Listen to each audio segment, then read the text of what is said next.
మీకు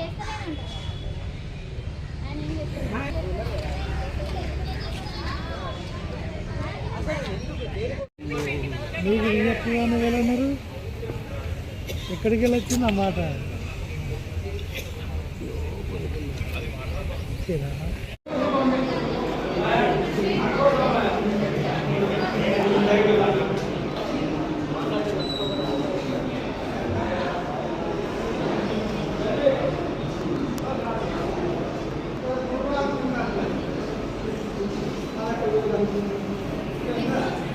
ఏముంది మధ్యలో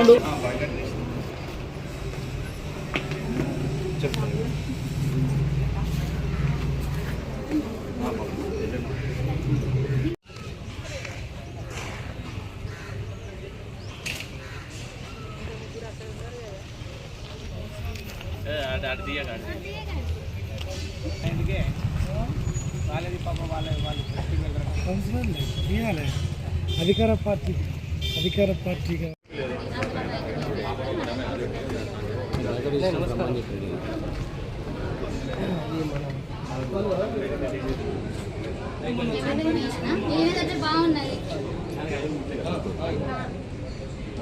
భారతీయ జనతా పార్టీ కౌన్సిలర్లు 20వ వార్డు దామెర అనుష గారు కానీ, కనకదుర్గ గారు కానీ, ప్రశాంతి గారు కానీ, సుమలత గారితో పాటు అధికార పార్టీ కౌన్సిలర్లు కూడా ఈ సర్వసభ్య సమావేశాన్ని బాయ్కాట్ చేయడం జరిగింది. మేము భారతీయ జనతా పార్టీ 5 కౌన్సిలర్లము ఈరోజు హుజురాబాద్లో జరిగిన సర్వసభ్య సమావేశాన్ని బాయ్కాట్ చేసినాము. ఇందు మూలంగా వివరణ ఏంటిది అని అంటే, వాళ్ళు కేవలం ఏ విధంగానైతే రాష్ట్ర ప్రభుత్వం అంకెల గారడి ఉన్నదో హుజురాబాద్ మున్సిపాలిటీ కూడా అదే అంకెల గారడితో నడుస్తున్నది. కొత్త కౌన్సిల్ ఏర్పడి 6 నెలలు కావస్తున్నా సరే కట్టెడు మట్టి తీసింది లేదు, ఒక గంప తోటి రోడ్ వేసింది లేదు. మాకు ఓట్లేసి గెలిపించిన మా డివిజన్ ప్రజలందరికీ కూడా జవాబుదారు చెప్పలేకపోతున్నాము. ఎందుకు అనగా 5 సమావేశాలలో జరిగిన సర్వసభ్య సమావేశాలలో ఒక్కటి కూడా అభివృద్ధి అంశము లేకుండా పోయింది. ఈరోజు వరకు జరిగిన మీటింగ్స్లా, మున్సిపల్ మీటింగ్స్లా కేవలం కమిషన్లకి కేర్ ఆఫ్ అడ్రస్గా హుజురాబాద్ మున్సిపాలిటీ తయారైంది. ఇంకొకటి రీసెంట్గా జరుగుతున్న డబల్ బెడ్రూమ్ ఇష్యూ కానీ, మా డివిజన్, మా భారతీయ జనతా పార్టీ కౌన్సిలర్ ఉన్న డివిజన్లో నాకు 1 వచ్చింది.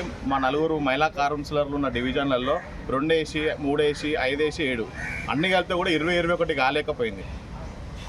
ఎందుకు 23లో కొత్త ప్రభుత్వం ఏర్పడ్డ తర్వాత రాజ్యాంగబద్ధంగా లేని ఇందిరమ్మ కమిటీలు ప్రభుత్వం ఏర్పాటు చేసి ఆ కమిటీలు రాసిన వారి పేర్లనే ఏర్పాటు చేయడం జరిగింది. అత్యంత నిరుపేద ఉన్న వారికి కూడా అనర్హులుగా పెట్టడం జరిగింది. 360 degrees వెరిఫికేషన్ అని పెట్టి అట్టడుగు వర్గాలకి కనీసం L1, L2, L3లో కూడా పేరు లేకుండా చేశారు. ఎందుకు అని అంటే వాళ్ళు 3 లక్షలు రూపాయలు వాళ్ళ పార్టీల ఏదైతే ఇందిరమ్మ కమిటీలు వేసిరో వాళ్ళు పైసలు ఆశించి వీళ్ళు ఇయ్యలేని వాళ్ళు కాబట్టి వాళ్ళ పేరు దాంట్లో పొందుపరచలేదు. ఈరోజు భారతీయ జనతా పార్టీ కౌన్సిలర్లం 5 కూడా బిలో పోవర్టీ లైన్ కుటుంబాలను ఎంపిక చేసి అవి మేము కమిషనర్ గారికి ఇచ్చిన ఎడల కూడా అవి లిస్టులో లేవు, వాటి అప్లికేషన్ నెంబర్లు లేవని చెప్పి చెప్పడం జరుగుతున్నది. అవి తప్ప ఇంకా ప్రతి ఒక్క వార్డులో కూడా చాలా సమస్యలతో కొత్తగా ఏర్పడ్డ కౌన్సిలర్లు కొట్టుమిట్టాడుతున్నారు. కానీ వాళ్ళకి ఎలాంటి కూడా చీమ కుట్టినట్టు లేదు. అందుకే ఈరోజు వాళ్ళు ఏర్పాటు చేసిన సర్వసభ్య సమావేశాన్ని మేము మూకుమ్మడిగా దీన్ని బాయ్కాట్ చేయడం జరిగింది. ఇంకో రాష్ట్రంలో కాంగ్రెస్ ప్రభుత్వం ఏర్పడ్డ తర్వాత ప్రతి ఒక్క మున్సిపాలిటీకి 15 కోట్లు విడుదల చేస్తున్నామని చెప్పి రేవంత్ రెడ్డి గారు ఏదైతే ప్రకటించారో దానికి పూలాభిషేకాలు చేసిర్రు. కానీ ఈ రోజుకి 10,000 రూపాయలు కూడా రాష్ట్ర ప్రభుత్వం ఏ మున్సిపాలిటీకి ఇవ్వలేదు. కేవలం 14, 15, 16 ఆర్థిక సంవత్సర పైసలతోటే మున్సిపాలిటీ నడుస్తున్నది.